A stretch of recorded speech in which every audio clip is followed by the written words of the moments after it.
Hello and welcome to the Apex Racing League GT Championship, live on Apex Racing TV and live on the iRacing Esports Network. We bring you this round 6 of the championship from Spa this evening. My name is Sam Fitzpatrick.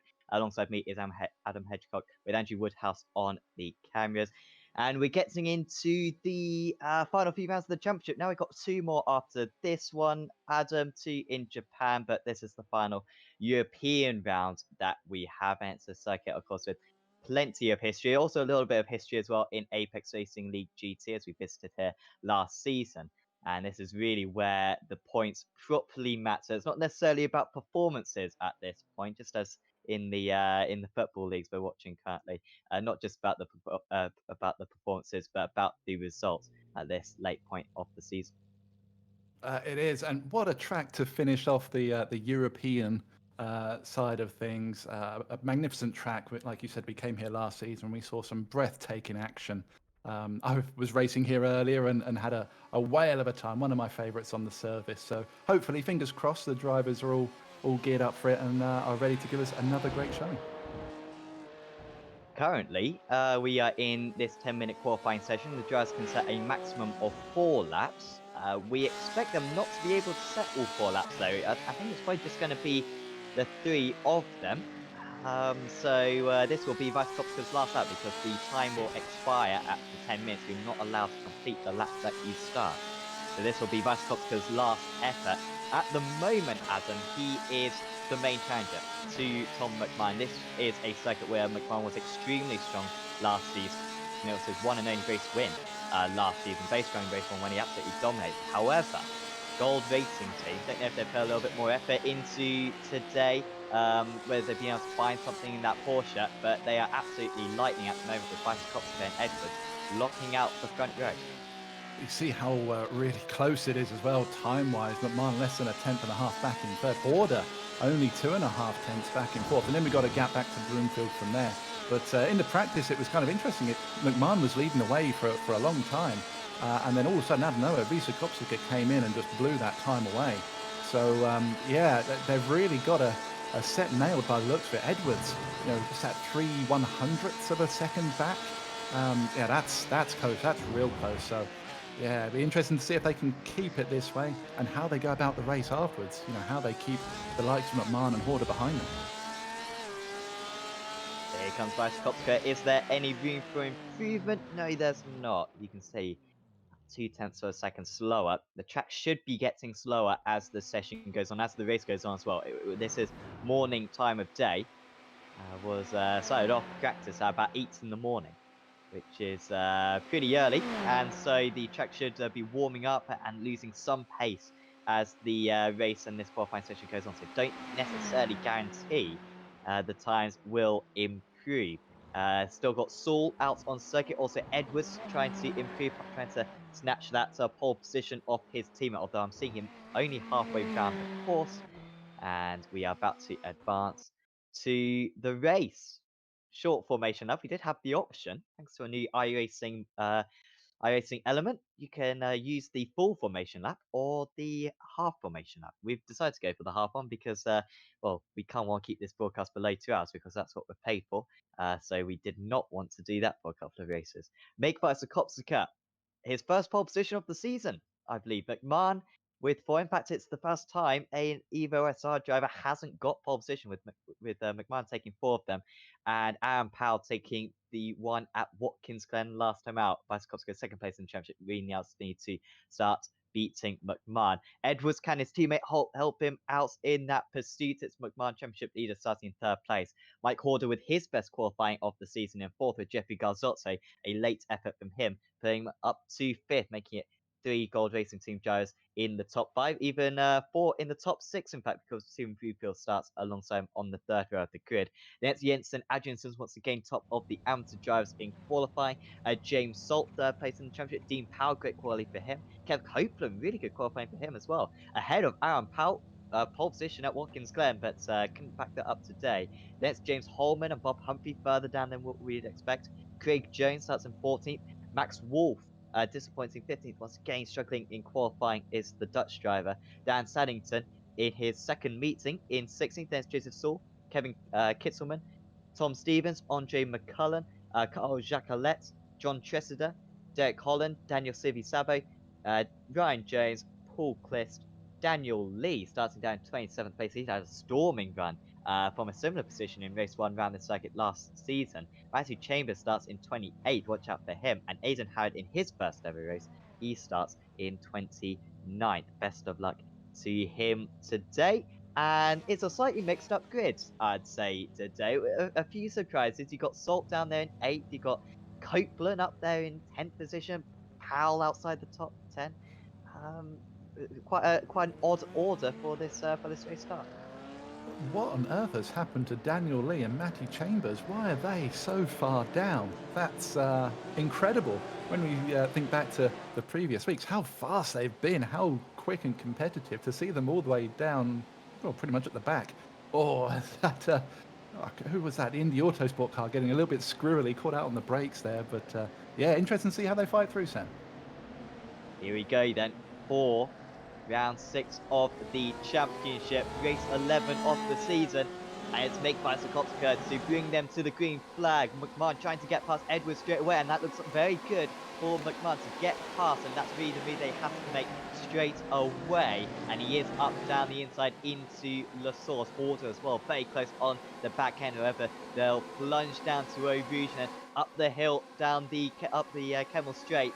But Bicycopska marginally breaking the jump. He's got a 0.6 of a second lead as we go over Radion for the first time. Can Edwards try to respond against the fast starting championship leader? We've also had Broomfield get ahead of his teammate, Salt get ahead of Andrianson's. Also a good start for James Holman as well, and a pretty good start for Lee and James. They're both up 3 places each. Here comes Horder on the outside of LeCombe, but he stays in 4th place for now, in a start which can be very problematic, Adam. At least to La Source and Eau Rouge was very unproblematic. Yeah, neat and tidy from everyone. It was always good to see. I'm surprised Maman took the move going into La Source early on, given that they had the Kemmel Straight to then try and defend, but he seems to have got away with it. He's not letting Bicycopska get away, but we can see a little gap forming up just behind him. Seems like Edwards is struggling just a little bit to get up to speed, and we know that Horder behind him and Broomfield, again, they won't give him any respite. They'll be pushing him along as quickly as they can, but a gap forming already, Sam. That's surprising. Yeah, I feel like this could turn into their Le Mans meeting when these two beat the rest of the field by nearly 20 seconds by the checker flag in this first 25-minute race of the evening. And at the moment, they're showing similar dominance right now because they've already got a second lead. And I wonder if Edwards being put off a little bit by Horder just behind, and he's failed to really help out his teammate. Oh, as we've got a big crash for Garzotto. That was hard into the wall. Has he been given a nudge round? Also had a problem for Derek Holland, seemingly. He is a happy man, but maybe not anymore. Dipping a wheel onto the grass, and then Lee as well going into him, and Lee hitting the wall himself. Those tyre walls, as we found out at Watkins Glen last time out, are a lot softer than the concrete walls, but can still be serious damage for him. And here it was for Garzotto going through the right-hander, and he's just overcorrected it. Oh, he has. The rear's just starting to get light on him. The rear tyre's still coming up to temperature. So easily done as well. It looks like a clumsy mistake, and that's because it is really. It's sad to say. It's so easy to do. And poor old Jeffrey Garzotto, after qualifying so well, is right back down into 23rd now. Daniel Lee just ahead of him, having a bit of an incident.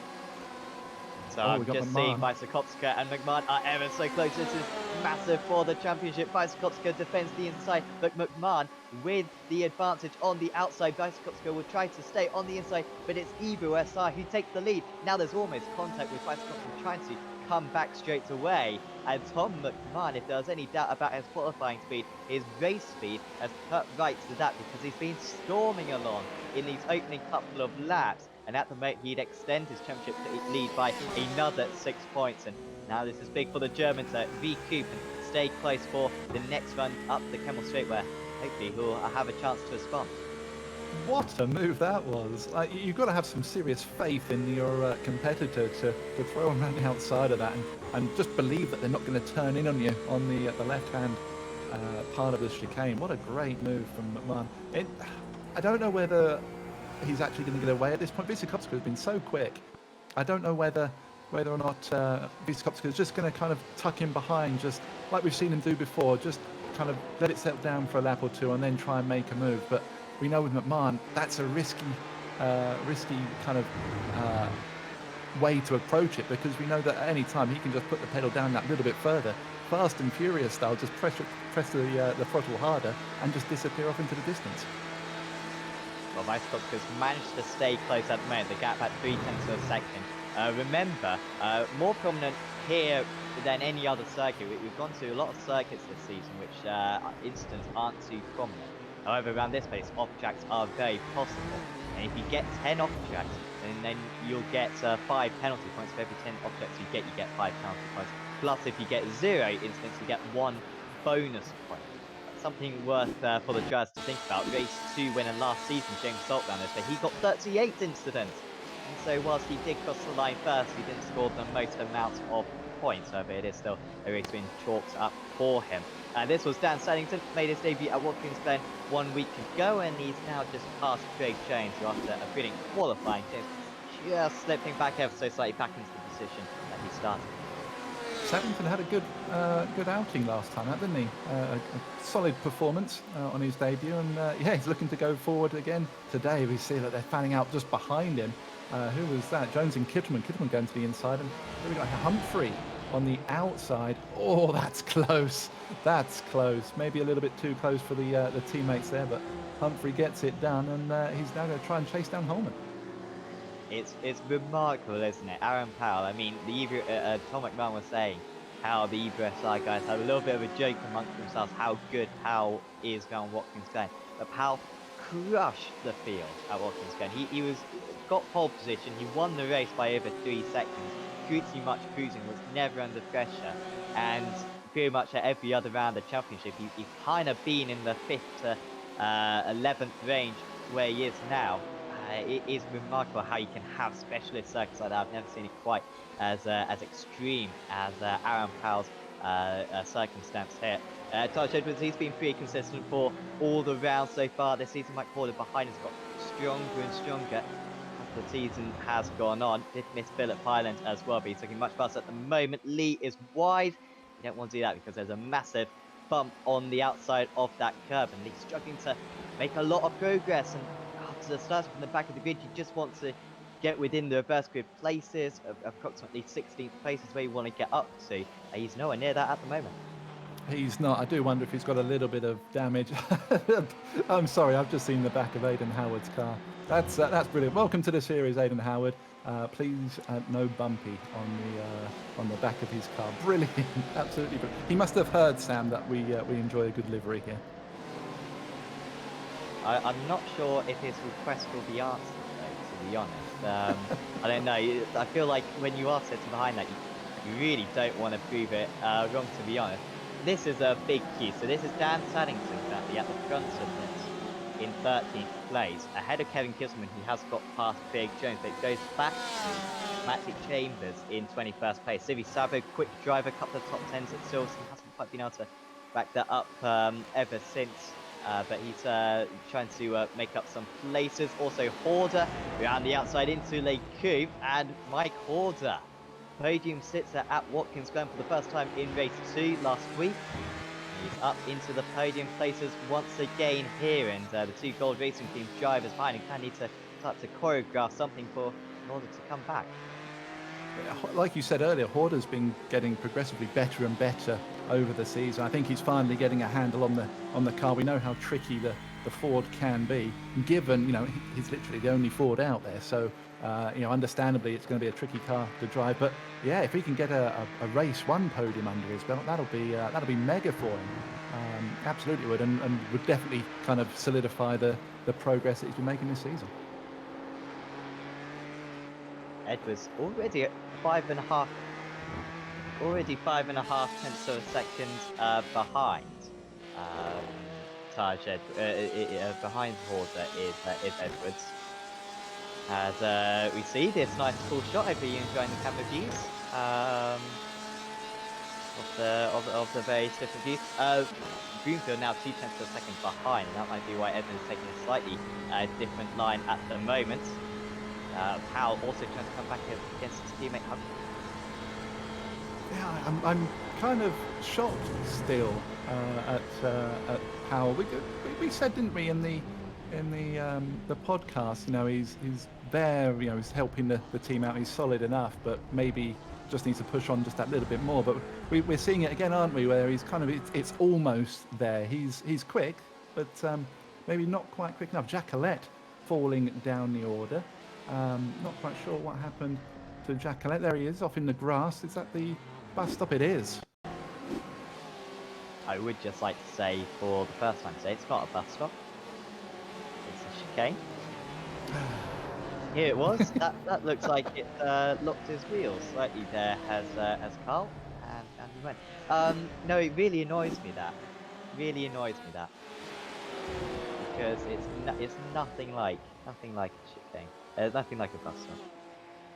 McMahon having to defend into Lake Coombe. Still got 15 minutes left for these guys, and they're pulling away easily. Although we'll wait to see what Horder's true pace is like. But Vizskovska seemingly quite eager to retake the lead. It was a fantastic race 2 last season around this place, Adam, and we saw lots of different changes for the lead. The drivers were very close for the entirety of the race 2, and it seems like we're going to see the same in this race 1. Yeah, it was. Vizskovska finished 4th in that, so that shows the progress he's made since joining. Because this was maybe his 2nd or 3rd race, I think, wasn't it, after joining the series? I feel like he was leading that one and spun from the lead. He could have been. You're all right. Yeah. Oh, Derek Holland having real issues trying to keep a handle on that car. Just avoid Jacqueline as he comes back on. Again, same with... almost going into Holland there. Because it's Belgium.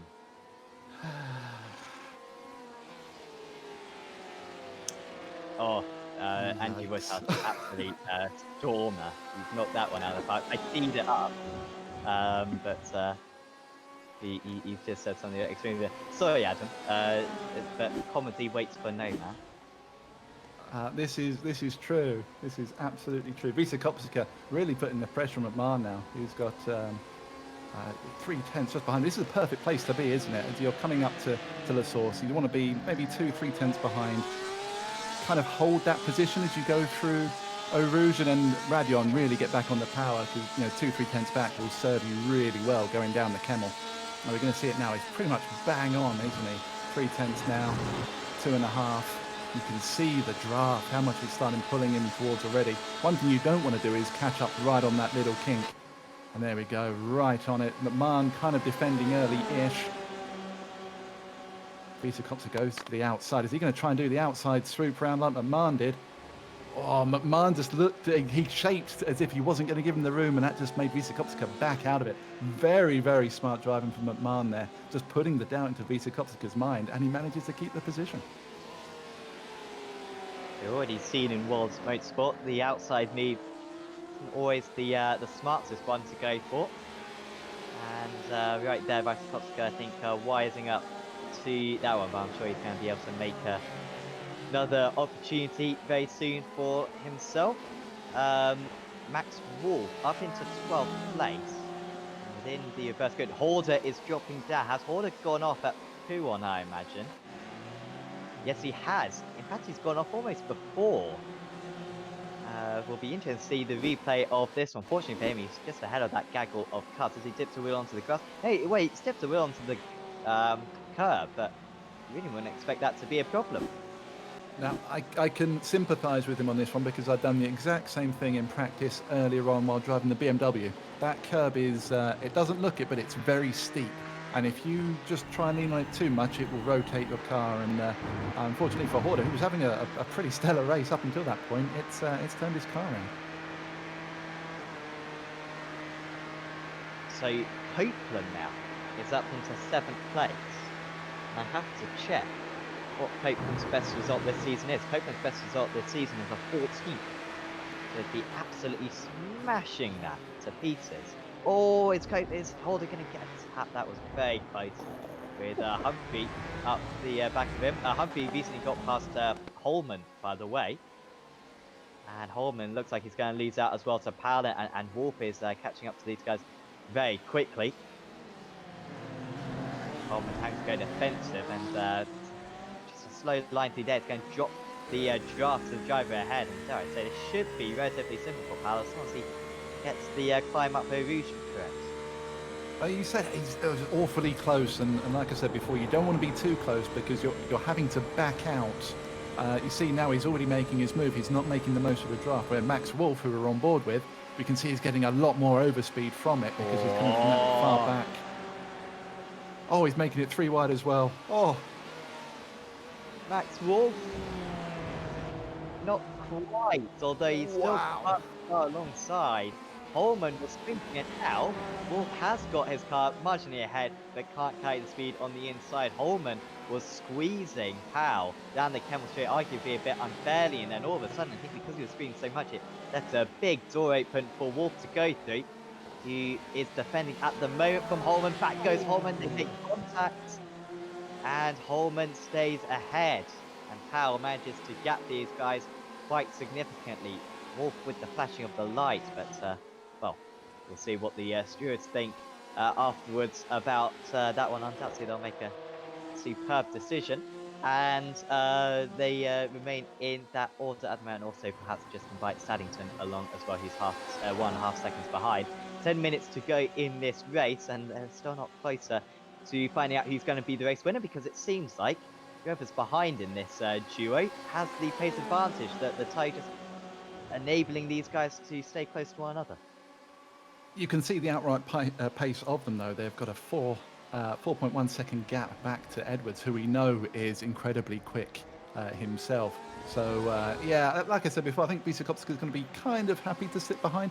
You kind of want to be behind going into the last lap, you feel, because then you've got the biggest chance with the draft. But it's a risky game to play. We see this Chambers having a little look on the inside of Saul. Chambers still hasn't made much progress, has he?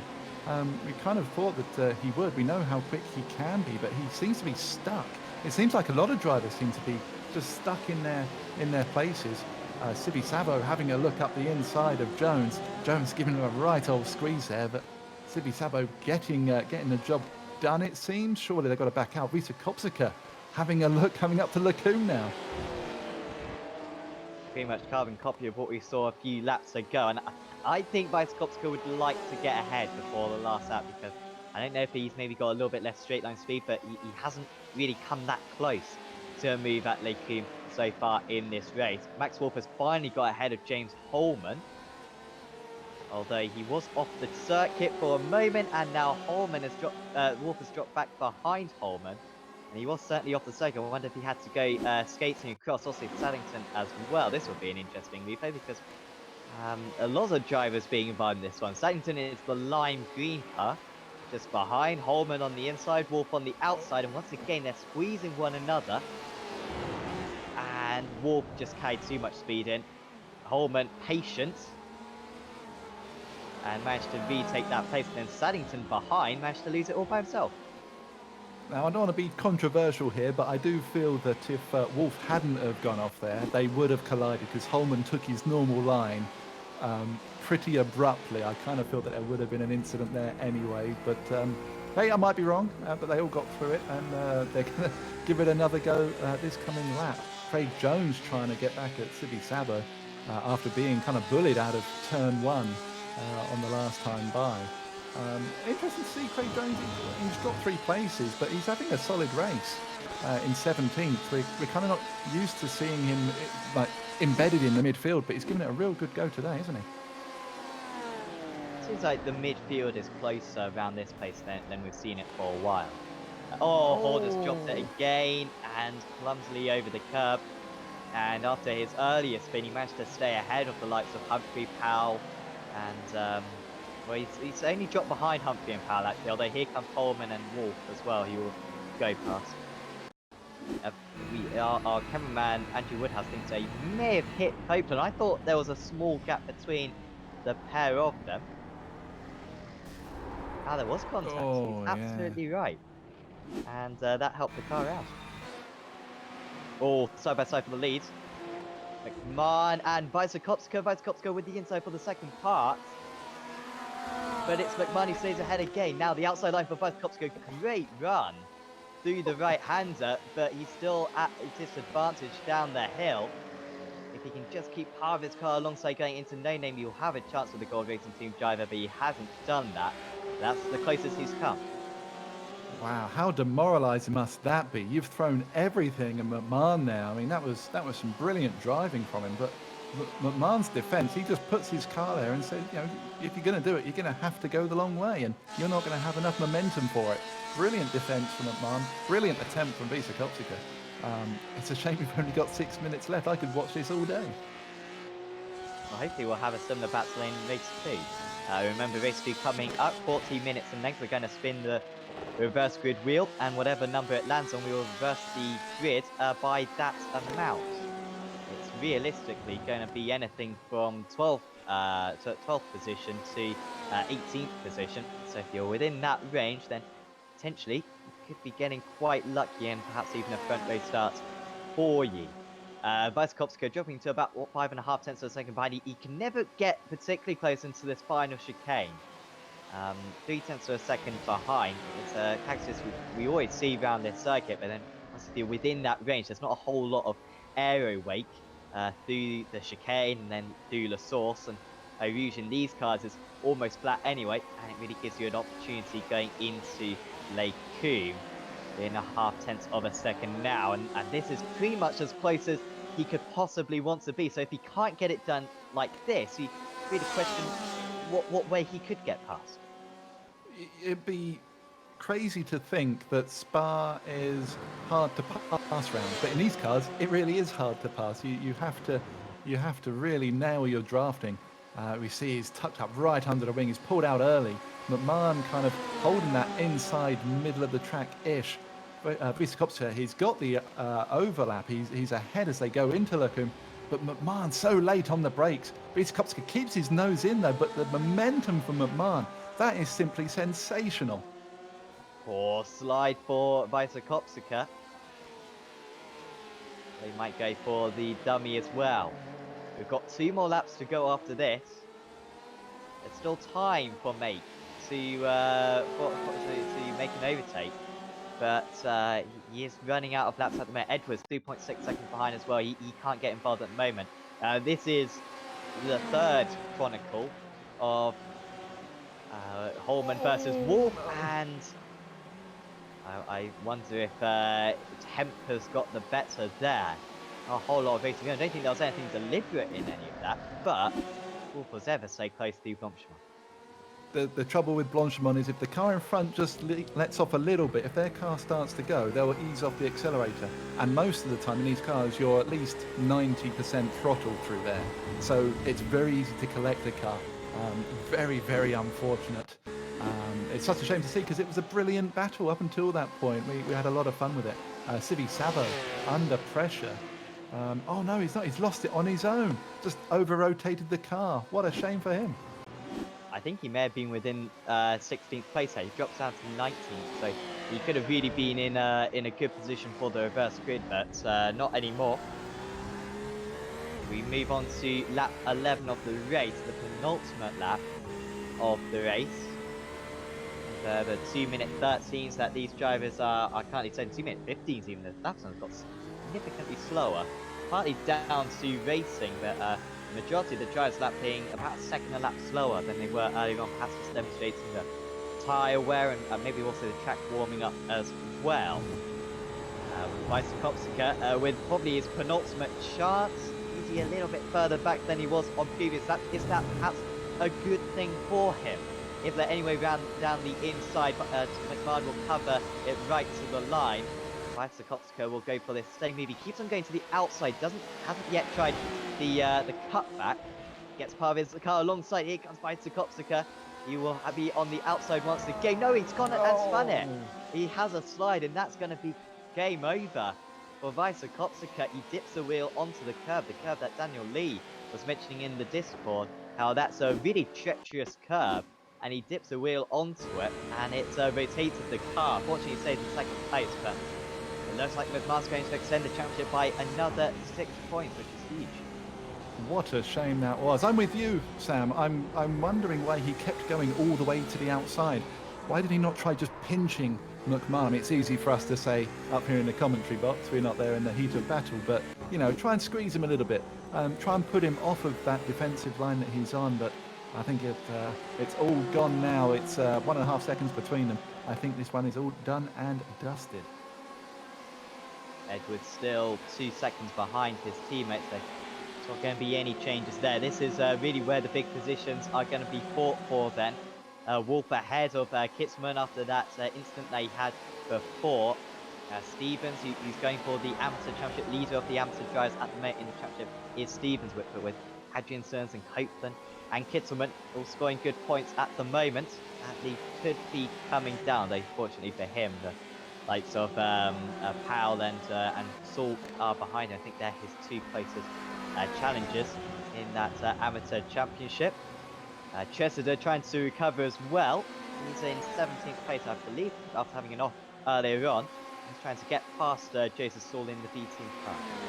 And we know how tough that can be. Saul is one of those plucky drivers who just always seems to get a job done right at the last, isn't he? It's really hard to get past him, and Tressa has definitely got his work cut out to try and get past him.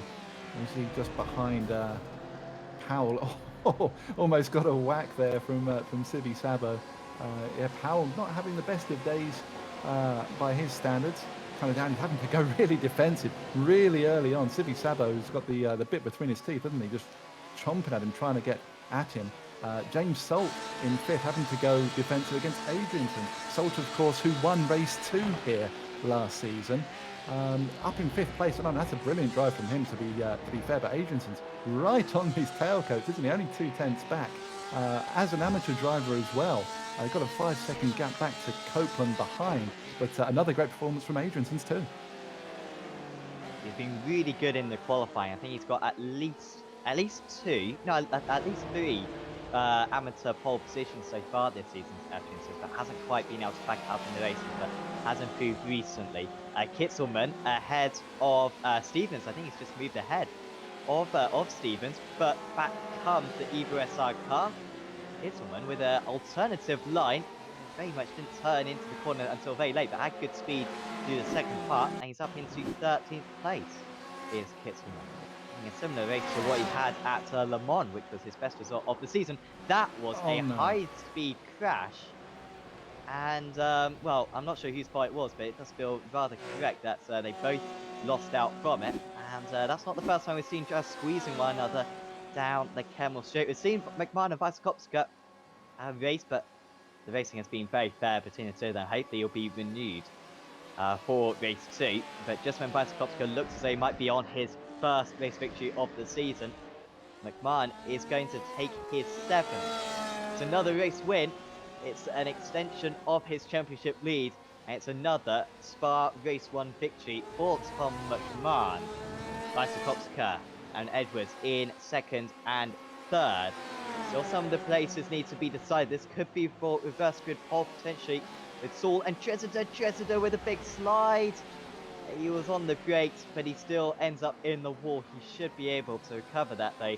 To 17th place, he's still clear of Saddington, Holman and Jacqueline. So we see a replay of it. It's going to have to be a last gasp move from him. I think he was trying to get the cut back, but he really does dip down and offline. Really no grip whatsoever. It's such a tricky corner to defend, and if someone throws up your inside, your line is all out of shape. What he should have been doing there, and again, it's easy from up here in the commentary box, is just open your steering. Just take the off track on the outside of Blanchimont. It's far less risk doing that than trying to take it with a sharper turning angle. But fortunately, I mean, he managed to gather it back up, and he's finished. So not a bad job in the end. But Ryan Jones trying to make a late move. Oh, and there's contact. That's really clumsy. Oh, there's a traffic jam. We see Howard come through. Oh, Howard. Oh, please no bumpy. He got lucky there, didn't he? That was very lucky. That was iRacing. A little bit of netcode, because they definitely they morph through one another. We'll try to get a good angle of this one, maybe from the right-left suspension or the gearbox camera.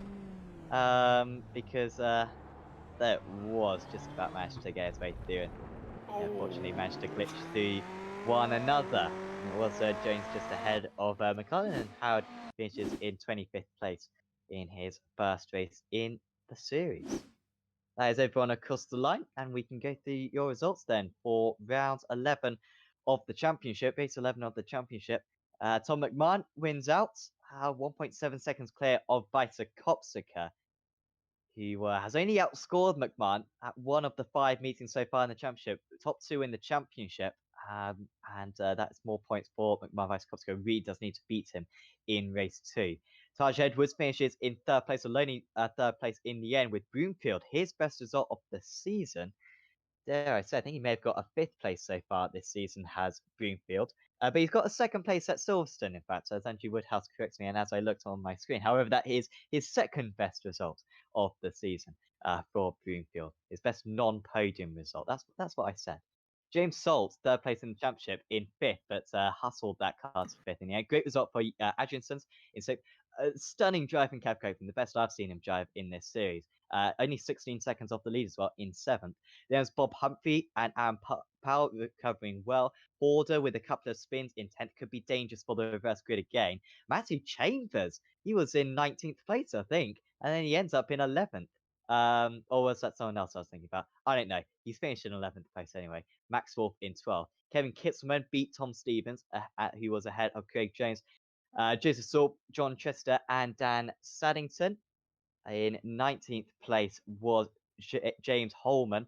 Then it was Carl Jacquelet, Daniel Sabo, Daniel Lee with an awful race there in 22nd. He will not be within the reverse grid. Derek Holland in 23rd.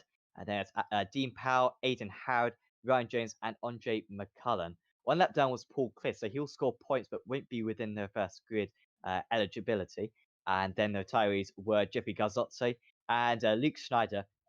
Not even signed up to the series, just jumped in. He didn't take part in the race though, or any of the sessions, in 30th position. Woody, it's time for the reverse grid wheel.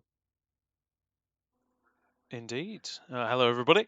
That was a good one. I enjoyed that very much. Now we're going to see who gets put on pole position for race 2. So here's the wheel.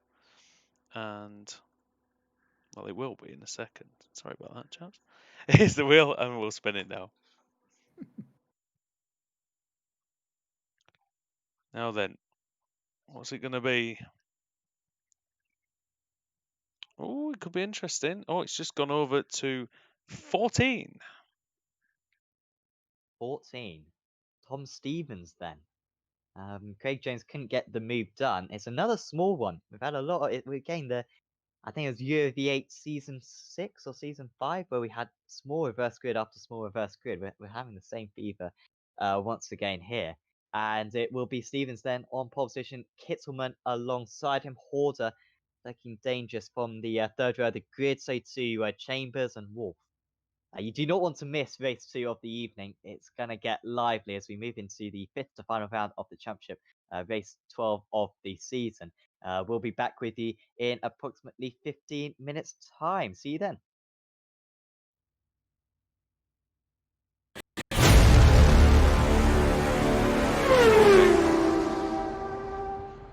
Well done. I enjoyed that. It was fun.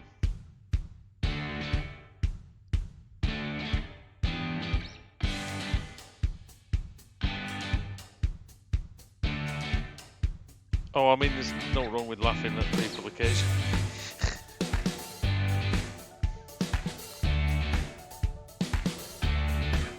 I mean, I've laughed at you too many times. Too many on a Thursday.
Welcome back to the Apex Racing League GT Championship, live on Apex Racing TV and live on the iRacing Esports Network. Once again, I'm Sam Fitzpatrick, and once again, alongside me in the comms box is Adam Hedgecock with Andrew Woodhouse operating the cameras, and we are prepping for this race 2 of the evening. The drivers are just lining up on the grid at the moment, and very soon will be underway for this rolling start.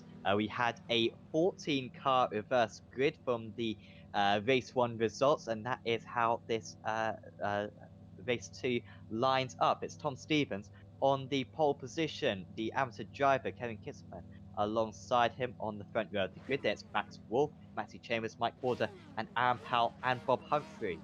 It's not a bad cluster of drivers right there. Then it's Kev Copeland, Jensen Adrianson, James Salt, Stephen Broomfield, Make Vice Kopska, Tom McMahon, Joseph Saul, Craig James Saddington, John Tressida. I've said that in completely the wrong order, but you can figure it out for yourself visually right there. Adam, a quick word from you. Who's going to win this one? As long as the front sort of half a dozen don't start fighting too much, any one of them can win it. What a completely unanswer that is. You could become the Prime Minister, I must say, and you do a great job, Adam. Here we go. The green flag is waving, and the green flag of Tom Stevens gets us underway. It's not a good start for Kittelman. He was just very slow on the throttle pedal. Mike Porter in the Ford looking very rated down the inside. Is there going to be contact going into La Source? He's just about backed out of it. It's Maxwell up into second place. Porter does get past Kittelman with that very tight line into turn 1. Bob Humphrey now getting ahead of Kittelman. He was ever so strong, particularly at the end of race 1, but he's really not been able to hold his own at the start of this race 2 as they ascend the hill for the first time. Stevens, just like back to Kopsko in race 1, being able to break the jar to go onto the camel straight. Here comes Horter. He is getting straight away onto the back of Chambers. Had to get past Humphrey at the start of race 2 at Watkins Games. Trying to do the same thing here. But instead it's Max Wolf who actually drops down into third place. And Chambers moves up in second, but now he spins off, fortunately, off the circuit, so he doesn't collect anyone else. But Matty Chambers, who put himself into a good position, a podium sitter already this season, and that's a very tricky rejoin for him as well. Just cannot get any traction off the grass. And now we've got Mike Horder up into second place. He's been able to dispatch Max Wolf, and Horder up 3 places straight away up into the top 2.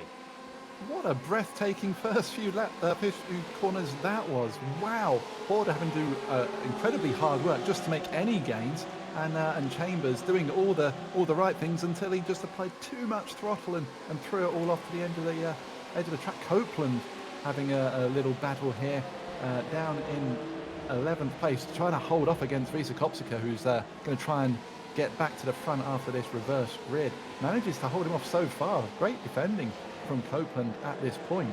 But yeah, what a start, Sam. That was insane. Horder right on the back of Stevens now. Look at that. He's closed right up. Stevens tried to scamper away, and Horder is not making a move. Now he is towards Blanchimont. He's thrown it up the inside. Wow. We'll have to back out. And look how Wolf massively closed in on them. I don't think he's got anywhere to go. And now he gets a tap from behind. Wolf with the spin. It was a tap from Humphrey. He was trying to pull out, but they were so slow. They all got checked up. And Horder leads ahead of the 3 Evo SR cars. Powell up into 4th place, but he gets his second race win of the season. Salt's in 5th, and McMahon up 8 places into 6th place, and well clear of Vita Kopsika. Crucially, he has been able to get through this first few stages cleanly, although that is put in jeopardy as we go through La Source. He's now racing with Adriansons and Broomfield, a couple of guys who haven't got a whole lot to lose. Vita Kopsika currently alongside Broomfield. They are teammates. We wouldn't say that at the moment. He stays behind. Now they'll both try to slipstream their way past Adriansons. Mike Horder, you now have a chance to lead a race and to get yourself a first win, but you don't have 1, you don't have 2, 3 or 4, you have 5 Evo SR cars behind you. I just had to check the standing to make sure I was right. There's 5 Evo SR cars now going to be chasing him down. What a load of pressure that is. Wow. Humphrey currently leading the charge with Stevenson behind him. Powell and Salt, we know that they're quick, but I would imagine they'd get out the way from McMahon pretty quickly. You see what happened to Max Wolf now. what a tricky situation. Humphrey's behind him. Well, I don't know why Humphrey doesn't pull out there, because then you can block potentially in Wolf, because I don't know why anyone didn't take the outside, to be honest. I realize they want to stay in the draft, but just get yourself into some free air, so something like that doesn't happen. Howard on his debut, oh, that's very close to contact with Garzotto. This is outside the top 20, so competitive all the way down the order, and we've still got all the drivers going, although Holman and Edwards are significantly down. In fact, Edwards, I think, might be out of the race at the moment. But incredible scrap here outside the top 20. We're going to have to move further up, I think, to Saul and Copeland. Well, there's a whole heap of battles we could watch. Chambers as well in 25th place at the moment. He's battling with Craig Jones, and Clist coming up to the back of them. They're going alongside further up as well with Jacqueline and Howard. And Chambers will have to stay behind going into Francorchamps. We see a good view from Clist. Fast up for the race for Horder. 1.4 seconds clear of Humphrey, but McMahon quickly dispatches that one. Fast up for the race at 14.1. Garzotto, of course, he's trying to make up for a poor race one. He qualified really well, didn't he? He was right up there, and then he had his incident and threw it all away. So he's trying to come back and get a good result. Oh, is that Jacqueline just spun round at La Source there? The guys behind just managing to avoid him. Let's see what happened. Has he dropped it on his own? Oh, that's always a... Oh no, who's that? Smoke in front. Oh, and he's just dropped it, hasn't he? That's poor from Jacqueline. I'm sure he's kicking himself for that. He drives to better standards than that, and he's just thrown that one away. Kopska ahead of Broomfield, so that swap has finally happened, but Kopska now 3 seconds behind Salts, and McMahon's got past Salts, and now McMahon's got past Powell as well. He's storming up the order. And as you say, so many Evo SR cars around him that they're not going to fight him, seemingly. I've seen Salt go wheel to wheel with McMahon a few times so far this season, but the others, I imagine, will all be letting him go pretty easily. And there's McMahon up into P3 now.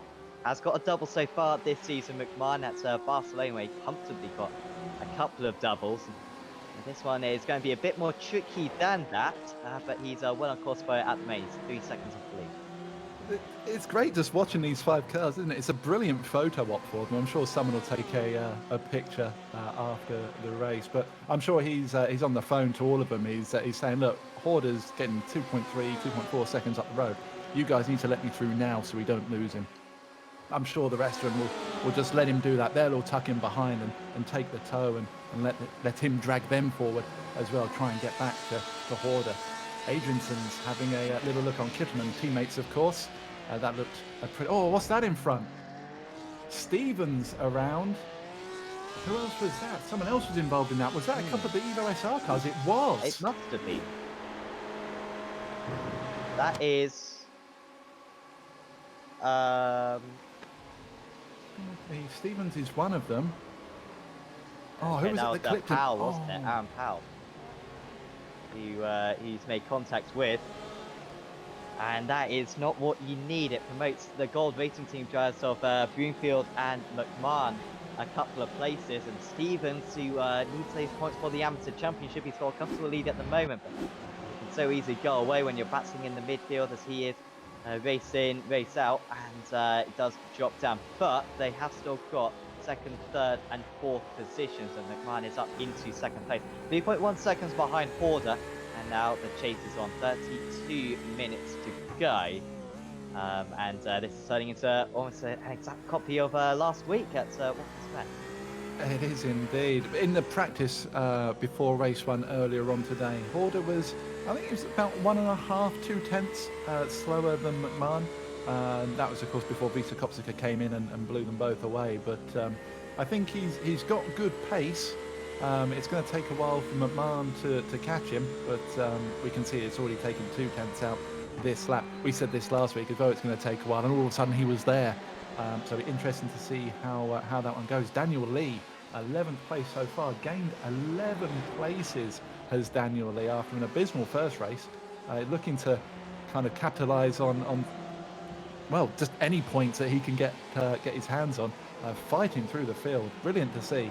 Like we said in our podcast a couple of weeks ago, he's always an adventure, and it's always good to see what he's going to do. And so far this race, he's been clawing the positions.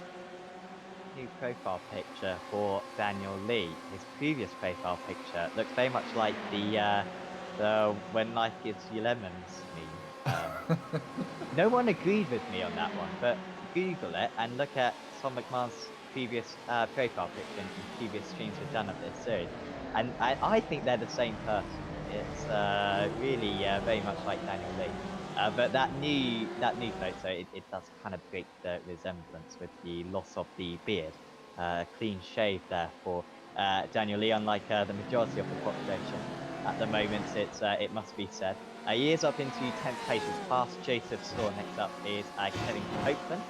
For him, Adrianson's winner of the amateur drivers in race 1, and at the moment he's doing the same thing. Greenfield, who was ahead of Weiskopsko just a couple of laps ago, far from that now. This could be easy for the Belgian driver at his home race to move past. Salt has also just got past Humphrey further up, but let's stick with Adrianson's for a moment. You just didn't have the overspeed for racing team Ferrari with enough top-end speed. It just seemed as he pulled out of the draft, it just stalled a little bit, didn't it? Didn't quite have the legs to get past the Ferrari. We know the Ferrari is very slippery in a straight line, always has been. Particularly hard to get past when you're in draft like that. But yeah, not quite got the legs to say, oh, what a camera view that is, looking down the hill, seeing him stream down through No Name, the great oxymoron corner, down into Pouan. Oh, breathtaking. Did you grow a beard during this lockdown, Sam? Speaking I've still got one. Very nice. As a prepubescent boy, I can't grow a particularly long one, but I try my best. The patches are starting to connect together now, is what you're saying. Yeah, I'm hoping to read next week. That's my aim. Hey, if it's any consolation, I'm heading towards my 40s and I still have a patchy beard. James would tell us not particularly complimentary of his beard either. On that, us commentators really need our profile pictures on the stream. I'm sure. Although I say that, whenever I see commentators who I've listened to for a while, it's so weird seeing their faces because they never quite match up. So I'm sure you think of me as this extremely attractive person as my voice exudes, and well, you'd be correct. But on other commentators, sometimes there's a bit of a mixed message on that one. Jones now half a second behind Joseph Stoll as we tried to calm ourselves in the comfy box. But he's a little bit too far behind. Got Dean Powell as well, quite close behind. He has indeed. He makes it hard for himself, doesn't he? He's clearly got the pace, but he seems to want to do everything the hard way. When he's out in the front pack, he runs wide over Raddy on there. That's dangerous. Whenever he's out in the front pack, he seems to do okay, but he never seems to really get the job done when he's down in the midfield, and he's struggling again this race. You see Wolf just making a move on Stevens. Ken's going to try and follow him through. He is. Well, that looked a little bit scripted there, didn't it? Looked like there was a lot of space given to him, which allowed him to make that move as well. Wiesakowska all over the back of Humphrey now. Oh, that's close. Wow. That was a bit of an unnecessary move going into Pouan, considering the corners that are coming up. Humphrey hasn't been dropped by Salt yet. Salt did get past, but he's failed to break the draft so far, though that gap edging up to 6 tenths of a second. As soon as you're 7 tenths of a second, though, coming out of these couple of corners, though, you're pretty much going to be able to slipstream your way back up for the coup.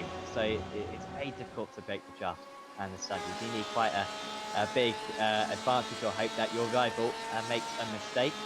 Here comes Wiesakowska. Let's see if there's any weight for Humphrey's car. That could maybe allow Wiesakowska to get a bit closer, flat through that corner. 1 extra cut by Wiesakowska. Doesn't want to get too many penalty points from today. And Vaitakopska stays behind. They'll lock up for Humphrey. And Salt, in fact, with a poor run through the chicane. That's pretty good for Humphrey. That means they are slightly better draft along the pit straight. He has indeed. Going to pull him along nicely, but of course it gives Vaitakopska a nice double toe. So it'll be interesting to see how much he does get pulled along by that. Andrew Woodhouse just commenting on Bob Humphrey's picture. Of course, we complimented his picture last year, didn't we? He put his picture up after seeing Derek Holland's happy face. And it's great to see he's updated it again with his trophy that he won from last season as well. I've only just noticed that. So great picture from Humphrey as we concentrate back on the racing. Yeah, you can see the double toe for Vaitakopska. He's getting towed right along. Oh, that overspeed to the outside early, stopping Humphrey from moving out. So he can go around the outside. Oh, he's trying, isn't he? Onto the grass, carried a little bit too much speed and gets away with it. Salt carries on in the front of this pack. Humphrey tucks in behind. Vaitakopska looking a little bit ragged. Yeah, skipping across the grass. Being the prestigious series that we are, that trophy is actually 3 foot tall. So I hate to think how tall Bob Humphrey is. Surprised he can find a rig that fits him in. Jeffrey Garzotto in this scoreboard of 5 cups behind John Chessida and Derek Holland. Wolf and Chambers also very close. Garzotto, Wolf, Chambers, all podium drivers. Maybe Garzotto hasn't, but I think last season he did get a podium or 2, and yet quite far down at the moment. Now gets into the slipstream. He can go for a move into Lafania at times. But yeah, I think we'll just wait until the chicane at the end of the lap. That's probably going to be his best bet. Humphrey now 6 tenths of a second behind Salt. Once again, though, from that range, he will be able to get back close, and that's infuriating for Vaitakopska, but he is almost close enough for a move anyway. Will he pick up another 1x here? And he keeps it just about within the white lines. He do have to go all 4 wheels off the circuit in order to pick up a 1x there, since they adjusted the 1x's around this circuit a year or so ago, and much easier not to pick them up now, as Broomfield has had a problem down at the chicane, and Daniel Lee as well, who comes out of that corner very slowly, and it seems like they're flying. Yeah, it certainly seems that way. If we can have a little look, see what happened to him. He was off the track for nearly 4 seconds. See him, he's nowhere near Daniel Lee at this point. Heading down into the chicane. He's put the brakes on pretty late. Oh, he's been hit from behind. Oh, and Lee's had to take avoiding action. Oh, they're all having to take avoiding action. Who was that behind him? Oh, it was Wolf. Oh, trouble again for Wolf. I think he's trying so hard to... Oh, he's had a little lock up there. Oh, he's coming way too hot, isn't he? Wow. That's not great. That is not great from Wolf. It was Atkinson's, apologies. Another Indy Autosports driver. And then has there been a follow-on incident? This is Chester, just been out again a couple of places. Atkinson's behind again, and there's been contact further ahead. I think I heard something. Maybe it was... Or maybe that's Atkinson's ahead, and... Oh, it's very just tricky to keep up. Maybe Chester dropped down here. No, he stayed in that position. Here he is now. So that was Wolf, sorry, he was battling with, and Atkinson's was ahead of him. Apologies, but I think Atkinson's may have hit the inside wall. Vaitakopska's got past Humphrey. So this is how he did it. That is perfect stuff. That's the type of stuff that you dream of with that outside line. He did force his rival off the circuit a bit there. But they all count, and Vaitakopska finally up into 4th place. But he's now 7.5 seconds off the lead. I don't think there was anything too wrong with that. You know, I personally feel that Humphrey maybe should have conceded that corner at the point. You know, Vaitakopska was clearly ahead, but, you know, it is what it is. McMahon now within a second of Horder. He's doing exactly what he did last week, where he kind of hung around the 2-second mark, and then all of a sudden he's right on the coattails again. Of course, the toe on this car is about decent. It's about 1.3 is when you really start picking up. You can see how much he's been taken out. Lap 6, there was the big one, wasn't it? 6 tenths he's taken out, and last time through as well, lap 8, another 6 tenths. That's mega. Incidentally, Jeffrey Garzotto has not finished on the podium last season. His best finish was at Le Mans in race 1, where he finished 4th. Was it necessary to point that out, Adam? Well, I had it poised for a while, and then we saw the wolf thing, so it was there, and I thought, you know what, I'm going to go with it anyway. We all love your spreadsheet, but the notebook has a few little gems still in it for you. You strive to bring my reputation down. I'm just really Classic. jealous of the spreadsheet. Like, you have so much more stuff on there that I could ever dream to write down. I do love the spreadsheet, Wikipedia style. Woody just saying how I still go, but I don't actually have stats from season 1, Woody. So on season 2, I'm an absolute expert. I've got positions gained as well. I'll go through that later on. Who's gained the most positions so far this season? And, also incidents as well. Lots of data. Vysocopski's got clear of Salt, so he got passed up the Camel Straight, and he's already 6/10 of a second behind. So we'll try to break that draft. What could have been for Vysocopski just didn't get the start that McMahon did, and then the Evo SR cars very much defended against Vysocopski much more effectively than they did against McMahon, and hence why he is so far ahead now at this point of the event. It looks as though McMahon, if he could win this race with Vysocopski down in 3rd place, I believe that would be another 10 points, which with 2 rounds to go, and McMahon having a pretty bad job score as well, that would be a real big advantage for him at the moment. Copeland is battling, and this is how he gained a placing on Kevin Kittelman. That's big for the amateur championship as well, because that is 2nd place out of the amateurs for Kevin Copeland. That was a great move. We saw Vysocopski try that a few times in race 1 on McMahon and just couldn't get it done. And Copeland doing a great job there. Kittelman, as we saw from a couple of races now, isn't it? He's really kind of upped his game a bit, and he doesn't let anything go. He's trying to get back at Copeland straight away. Who's that in the background? Jones around the outside of Broomfield, trying to put some pressure on him, squeezing into that wall.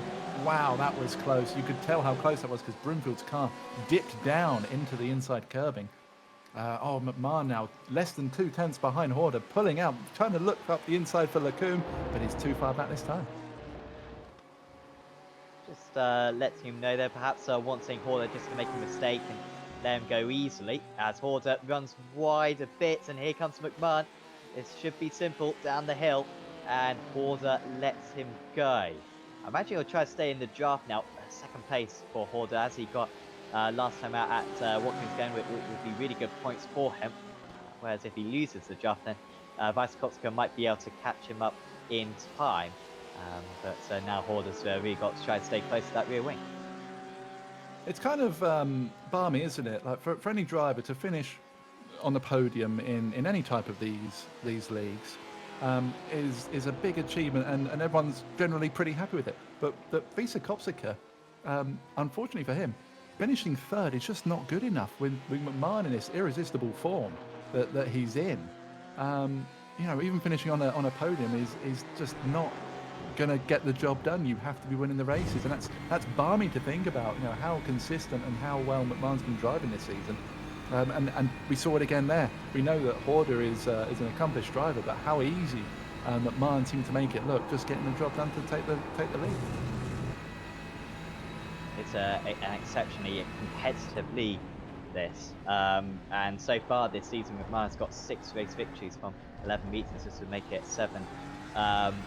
In fact, no, he's going into this round of the championship, he had 6 wins, so he's already got 7. He could get 8 within 12 meetings. Vysocopski yet to win a race, but Vysocopski's had a 5th, a 4th, a 4th, a 2nd, a 3rd, and then a 10th, but then a 2nd, a 3rd, and a 7th. Which the majority of the time, as you say, Adam, would be plenty good enough to take the title. But instead, McMahon with this stunning run of results, only 1 no score and finishing winning almost all the races, has been irresistible. Here comes Horder though, coming back on the outside. Let's see what the straight line speed is like for the Ford, but he lifts out a bit. He's had to stay behind. He is. I'm a little bit surprised by that. Maybe he's consolidating his 2nd. Maybe he feels he's still got 17 minutes left of this race. Maybe there's plenty of time for this. Visokopska's not really closing them down. One thing he didn't do last time out was stick on the back of McMahon. McMahon did manage to get a gap and pull away. So, you know, maybe this time around he's feeling a little bit more confident. Oh, he's 7/10 back already, sliding around in the dirty air behind McMahon. Or maybe his chance has gone. Maybe that was it, Sam. Maybe that's it. Game over. Yeah, that's what I usually think in that circumstance, because just a tiny slide, he just went a bit wide through Lekum and straight away half a second gone. And now the gap up to 0.8 of a second, but get a good run onto the back straight, then perhaps he'll have a decent chance. Broomfield up into 9th place now, ahead of Kitsman. He's dropped down to 10th side on the front row. Did Kitsman was very strong in race 1, but struggling to back that up currently in race 2. Meanwhile, Tressida, he's now in 21st place. Looks as though he's got past. Has he got past here? Yeah, that might be Tom Stevens just ahead of him. That was Tom Stevens, in fact, maybe just gaining place.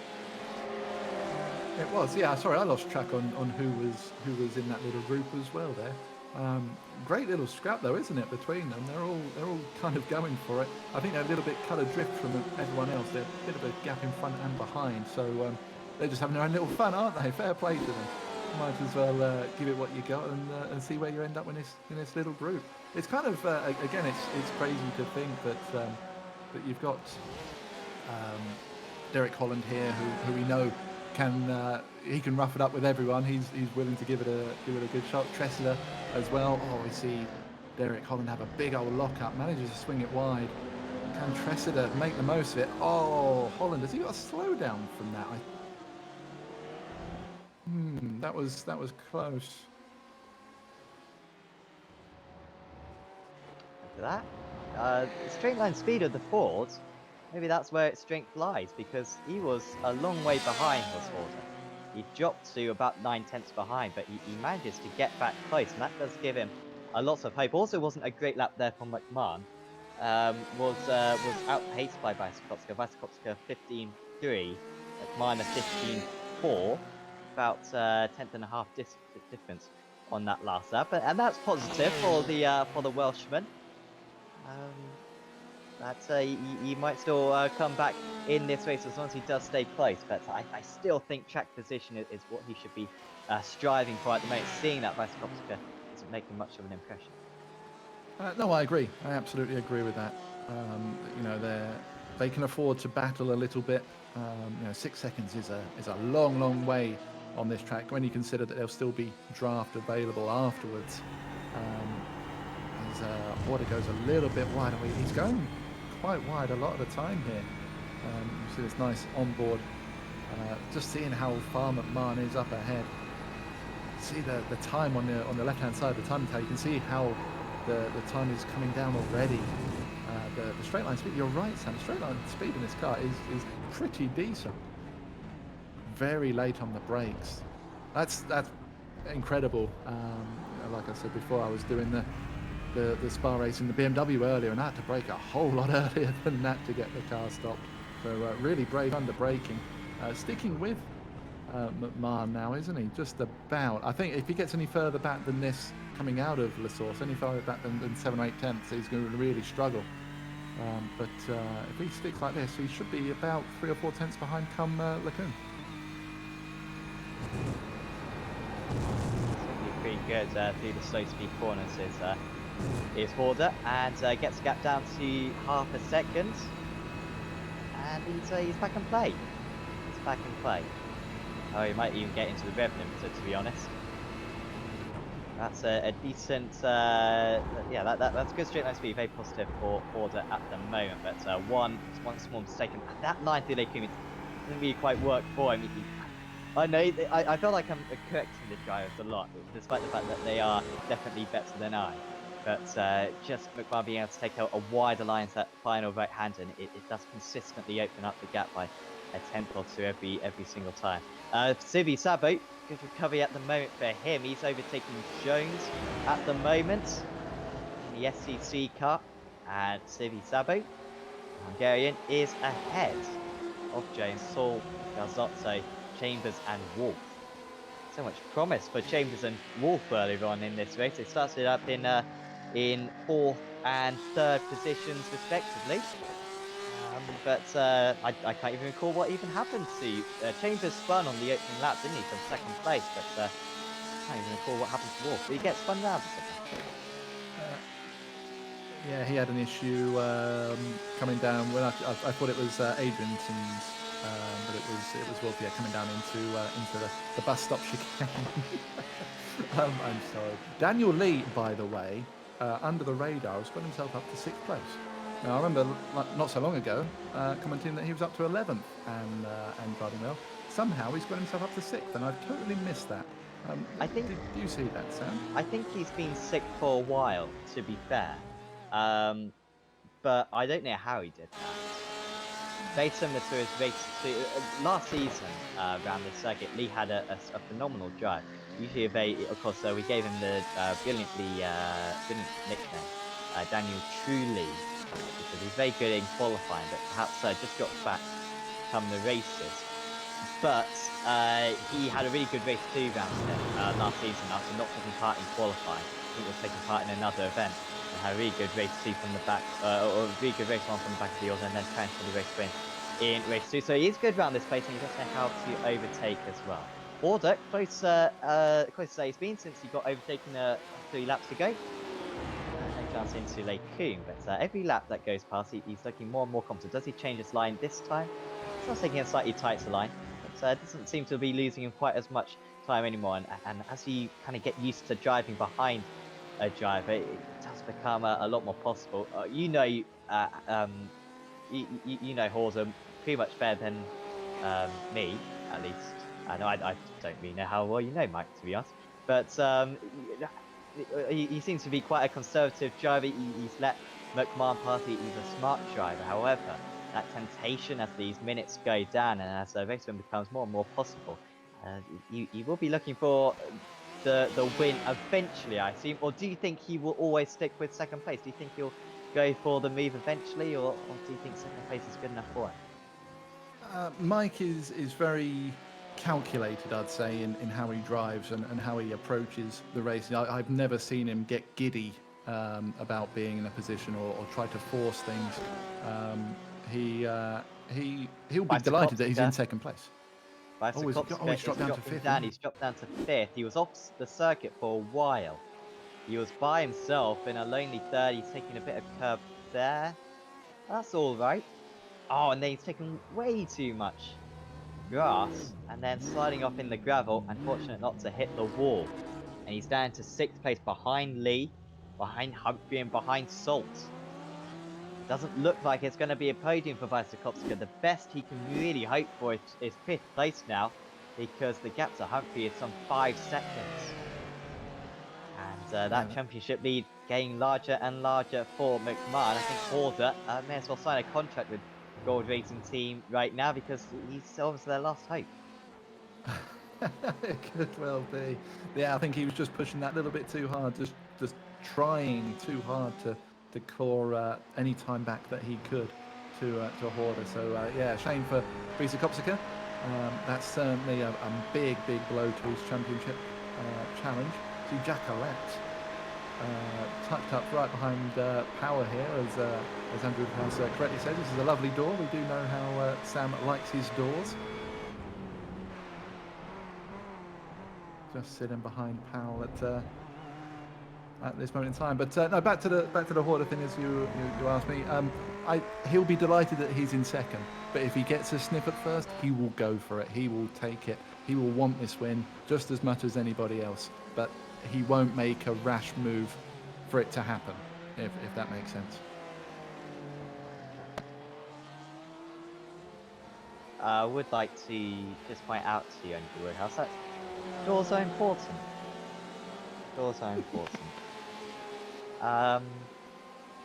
If we could get... I don't think we've got any Tatsite Racing drivers out there.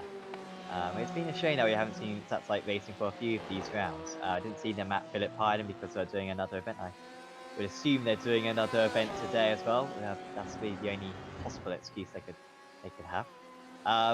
but hopefully we'll see him back in future rounds of the championship, the couple of Japanese rounds, as Jacqueline and Dean Powell seemingly have come together. Down into Lacoon, the H2M engineering, and they both have to go off the circuit. And McCullen moves ahead of Powell, moves in between those two drivers now. It looked like Powell just locked a brake, or maybe kept the inside curb on entry and just pushed him into Jacqueline. They're very unfortunate for both of them. We saw previously how Jacqueline was challenging for that position. So yeah, bitter blow for that one. Border now within half a second again. This is about as close as he's been coming up through the hill, isn't it? We'll probably see him maybe a tenth back by the time they hit Lacoon. Does he this time round decide, there's 6 minutes left to go? Do I show myself? Do I try and force him into an error? We're going to see right now. Look at that toe, the draft just sucking him towards McMahon's car. Just easing off again. McMahon covering it off this time by. Oh, here comes Ford. I thought he might go for the surprise move, which always really pleases GT drivers when you go for it in a prototype. They love that. Through the third part of the Lacoon, the right-hander, but he didn't go for it.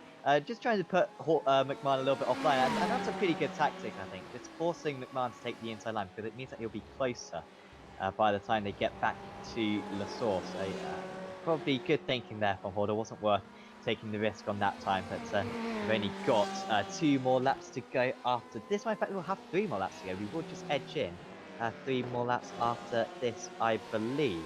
Vaskovska, of course, ahead of Lee now, up into 5th place, but still 4.1 seconds behind Salt and Humphrey in that battle for the last podium place. Actually, I can't believe I haven't mentioned this so far. As we see quite an exciting battle with Jones and Chambers. But I've been talking about it a few times this season, but I finally collected who scored the most points in the race 2s so far this season. Who do you think has scored the most points in race 2 so far this season, Adam? In race 2s, I'm not sure. This is getting close. I'll come back to you on that one, because Chambers is all over the back of Jones, isn't he? That was really close. Really close. I'm going to go with Broomfield. I'm going to go left field. Well, you're wrong.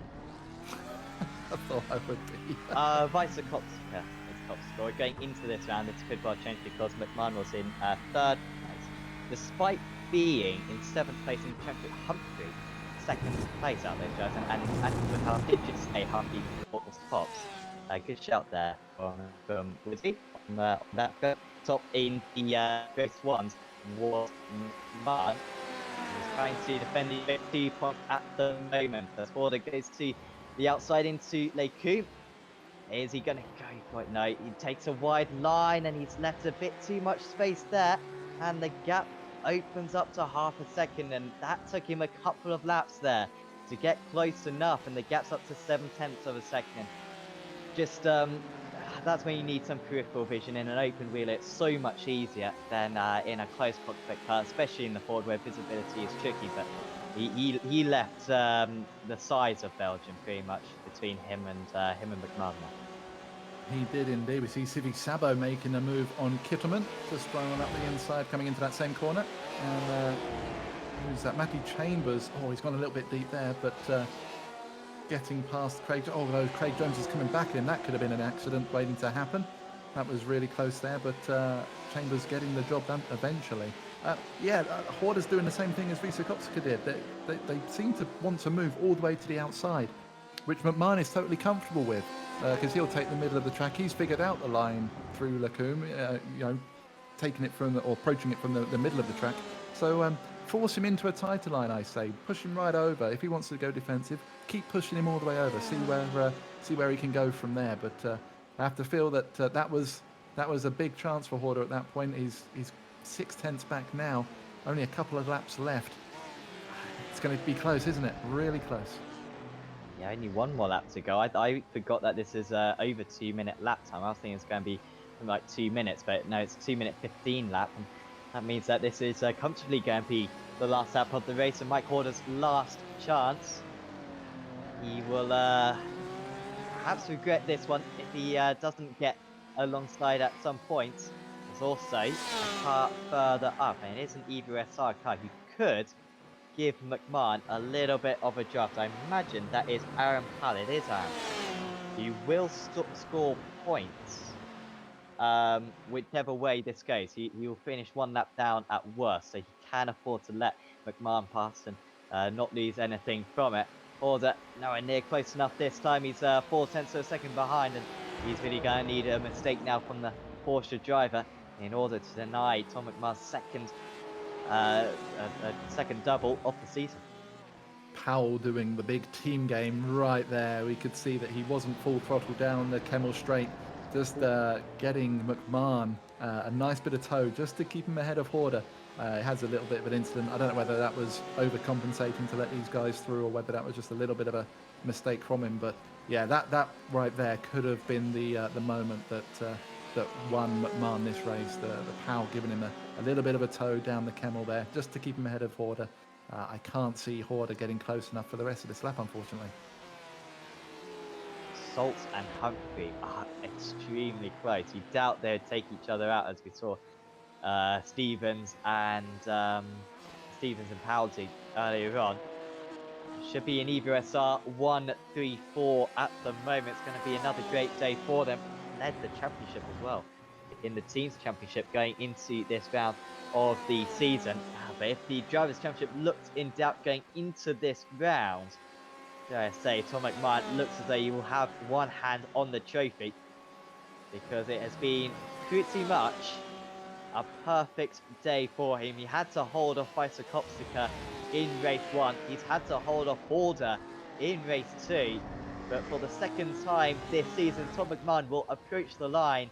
It will be another race 2 victory. And it is another 60 points in the bag for Tom McMahon. He wins Spa race 2, round 12 of the championship. Horder with another second place, another great race 2 result. Salt will beat Humphrey for another race 2 podium. And Kopsika, with that mistake, could be so costly, losing out on those 4 points.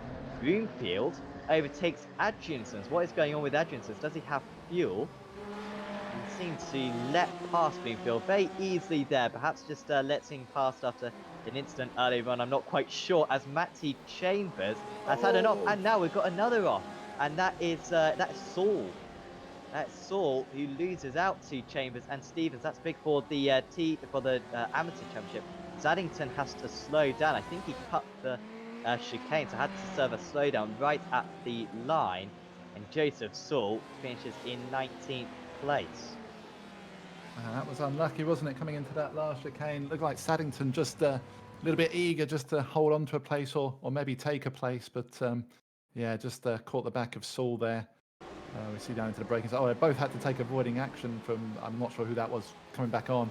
And yeah, I wonder if that's just taking his eye off his braking point just a little bit. Oh, that was Matty Chambers. Oh, and there was a collision as well with one of the Indy Autosports drivers. Is this Kittelman? Sibi Sabo, that would be. Hey. Oh, contact. Yeah, looked like they just got into each other. No, I think Kittelman was a little bit further up the road from these guys, but oh, how close is that? Wow. Yeah, I'm not surprised that that there was an incident following that. I mean, that was mighty close, wasn't it? That's going to put you right off coming into your braking zone. Stevens gains 3 places out of that for some extra points, being in 14th place.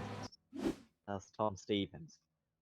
That is everyone across the line, and so we go through the results, and it's ESR once again on top. McMahon's 3rd race 2 victory so far this season, and his 8th race victory overall out of 12. Mike Horder finishing in 2nd place, and it's James Salt rounding out the podium.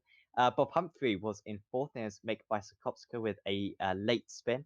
Daniel Lee in 6th, Stephen Broomfield in 7th. Top of the amateur drives once again, Jensen Adriansons. Perhaps he could be in the championship hunt after that. Kev Copeland, another great result for him in 9th. Daniel Sabo was in 10th as Max Wolf, Craig Jones, Kevin Kittelman, Tom Stevens, Dan Saddington, Matthew Chambers, James Holman, John Tressida, Joseph Saul, Derek Holland, Carl Jacquelet, Dean Powell, Jim McCullen, Joseph Clist, Ryan Jones, Aaron Powell, Aidan Howard, 1 lap behind was Tash Edwards, and also Jeffrey Doctor in 29. Wow, that was. Thank you for going through that, Sam. That was a little bit robotic there, so apologies for that. But we do have some interviews. We familiar faces as well. So for a change this week, I'll go first, and I'll have a chat with Mr. Tom McMahon. Tom, another great evening as far as you're concerned. Another double, which certainly kind of reinforces your title charge. Talk us through it. I mean, was it all plain sailing? Absolutely not. Good. I'm glad you said that. Yeah, I just wanted to say, like, we all take this seriously and we're all competitive, but that race that I had with Make in race 1 was some of the best in racing I've done. That was sensational. It was clean. It was hard racing. Like, it was so good. So I was just wanted to say, like, thank you to him first. So yeah, race 1, really good start. Got past Taj turn 1. And then I think the one mistake Make made was on lap 2. He went a tiny bit wide out of La Source, and so I got the run. And my car was fairly good in a straight line, so I got him there. And then after that, I just couldn't get away. He was so good through La Source every other lap that I had to then, he got the run up the hill. And I just had to go defensive early, making go the long way around and hold on to it. And yeah, that was pretty epic. And then race 2 was a little bit chaotic to start with, and then kind of picked my way through. Made my moves on my teammates. They didn't make it too hard for me. And then it was about trying to catch down Mike. It's the second week in a row. It's almost deja vu, isn't it? Race 2, where you've had to try and close down Mike Horder there. Obviously, at one point there was five Evo SR cars behind Mike, and I did kind of mention that it was going to be a bit of a photo op. Unfortunately, a couple of your teammates decided to take each other out. How close were you to that? Because that could have been quite dangerous. Expletives came out of my mouth as I was going through the bus stop. So I think the virtual mirror might make it seem a bit closer than it was, but it was really close, like too close for comfort.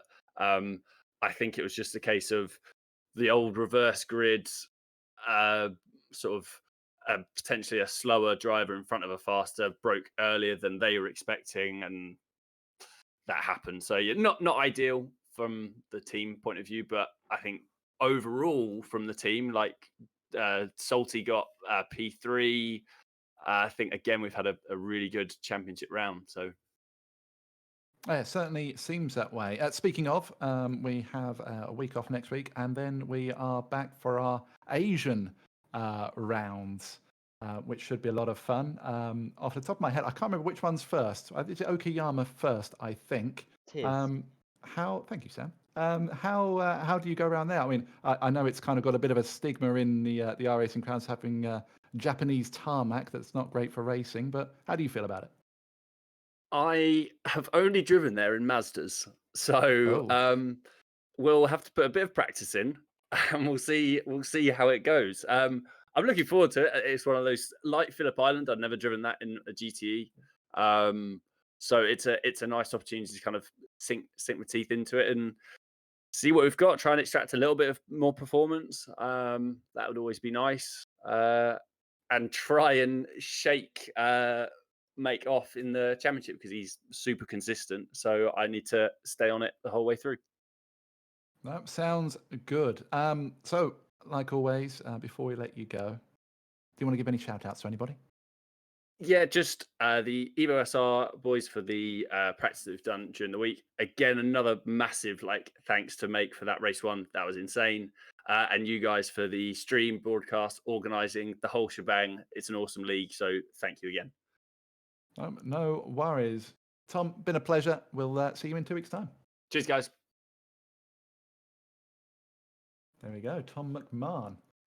Sam, are you back and functioning? Yes, I am. I think. Excellent. I was going to try to do a robot voice then. Now I realise I can't.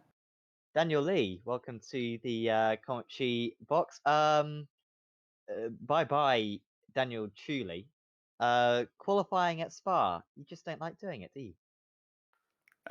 For some reason, it just doesn't want me to set a clean lap around here.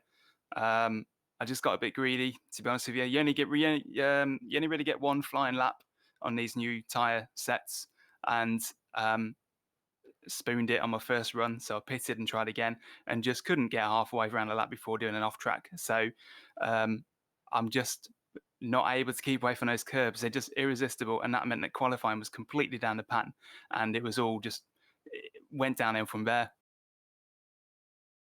Very contrasting races, despite starting from a similar place. I was really looking forward to you doing a replica of last season, making your way up into the first good places in race one.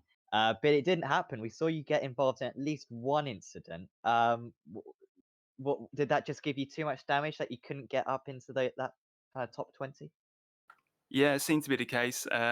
Somebody lost it on one of the swooping S's. They lost it in front of me, and there I was with a Porsche sliding sideways in front of me. I aimed for the rear, avoided him, but that sent me onto the grass, and I punted the car off the tyres at an angle, and that seemed to do something to the front tyres because I slotted in behind Matty Chambers for a lap or two, made it to the downhill braking section of I'm terrible with corner names here, but it's a one that goes downhill but is a 180 to the right. Terrible under normal circumstances, but the front's locked like they wouldn't normally do. That sent me off into the sand, well into the wilderness, and that clouted the front end again. So yeah, for most of race one, I was basically driving around a shed-shaped Ferrari. It was not good, and I was losing maybe a second just on the main straight. So just had to do the best I could, but that didn't go to plan at all, as you can see. But race two, complete opposite. You'll be disappointed when you watch back the broadcast. I'm sure, as all the jazz, you watch it back 5 or 6 times. But I'm sure even on the sixth time, you won't see a whole lot of yourself. We unfortunately didn't see much of your drive. So how did you do it? How did you gain those 15 odd places, seemingly within the first few laps? I don't. I can't really remember why so many places came so forthcoming. I'm sure there was an incident or two that gifts you a couple of slots for free, but I do remember having to fight through the B team, who were, Kev Copeland and Joe Saul. Just they were basically arm in arm. They were working really well together. It was really hard to get past them. But some indie auto sports were also between me and where I ended up, and it was just a case of get around them when they drop from the pack, because it does happen. There's a concertina effect, and you can sometimes use that to take them under braking. And I'm really confident under the brakes now, and that was where most of the overtaking was done, into the deep braking zones at the end of turn one, the last chicane, and into the S-bends at the end of the main straight. So essentially a lot of work was done under braking by pulling up under the draft. But it could have been even better. The Ferrari doesn't seem to be in a very good place right now, at least in terms of race pace. So once I was past the bulk of the midfield, couldn't catch Salt or Humphrey at all. So yeah, it was basically a case of get the ones at the back of the pack, slice through them, and on to the next one. Your surname could be from Japan. Do you think that'll help you for the next 2 rounds at Japan? Really hoping so. Akayama's a complete unknown. Suzuka are a bit better, but neither of them have raced very recently, at least not in GTEs. So we're all going to go there. Akayama's going to be pretty tight. It's not a big track. It's at the limit of what the GTEs can probably handle. So we're going to see some crazy moves happen there, or at least I'm going to try. Best of luck for that one, Daniel. Is there anyone you'd like to give a shout out to? Just a shout out to Dean Powell, doing a great job of getting faster and faster and faster. His quali pace was great, but he got tangled up in an incident on race one, and then it's hard when you fall off the front of the pack. You sort of get involved in stuff that seems to batter you down. So shout out to him, doing a good job. My YouTube channel, check it out. Got some new content on there about racing scholarships and sim racers. Go take a look and subscribe. Thank you very much. Best of luck for next time, Daniel. See you then. Thank you. That league question will go down as one of the best journalistic pieces of the season, I'm sure. Apparently, I may have got that one slightly wrong, however. Sorry about that. Adam, we head to Japan for the penultimate round of the championship. It's Okayama. We've been to some alternative races so far this season. We went to Phillip Island, which some guys had a little bit of doubts about. Turned out to be a very good race there. But Okayama, lots of slow speed corners around that circuit. And once again, a circuit that many of these guys haven't raced around for possibly many years. So will be a great challenge. I think it'll be a bit of a leveler, but at the same time, I think that you'll see the higher quality drivers. They will have a bigger advantage there, I think. But for the rest of the pack, it'll be a real jumbled affair. I'm feeling, and I don't personally like driving there, but I enjoy watching races there. So it should be a good one. I think we should be in for a good bit of fun. Certainly to join us for that round of the championship. We'll be back with you in a couple of weeks' time. We take a break week for next week, and then we will have the final two rounds of the championship on consecutive weeks. Of course, Spa 24, I believe, is next week. Best of luck if you are racing in that one. Hopefully you tune in for the iRacing esports broadcast, but that won't be as good as Apex Racing TV, of course. So therefore, you should subscribe to Apex Racing TV. So you can catch up with all our videos. We do post a few of them on iRacing Esports Network. However, next of which I imagine will be on Thursday, the Apex Racing League Touring Car Championship. We're head to the penultimate round of the championship. In fact, it's a break week, so I don't even know why I'm saying that. It's a great week, so don't watch that. But the Australian Supercars Championship will be on Friday morning, in fact, for us Fit Europeans, Friday evening for Australians. That will be the first round of the championship in that championship. So certainly do go see that one. That will be really great to see. Will James Scott be able to defend his title? And there's loads of other stuff. So if you've enjoyed this video, please do leave a like on it. Subscribe to Apex Racing TV. Subscribe to the Esports Network. And check out our social media as well on Facebook, Twitter, and Instagram. But for now, from me, from Adam, and from Angie, we are going to say goodbye, and we will see you next time.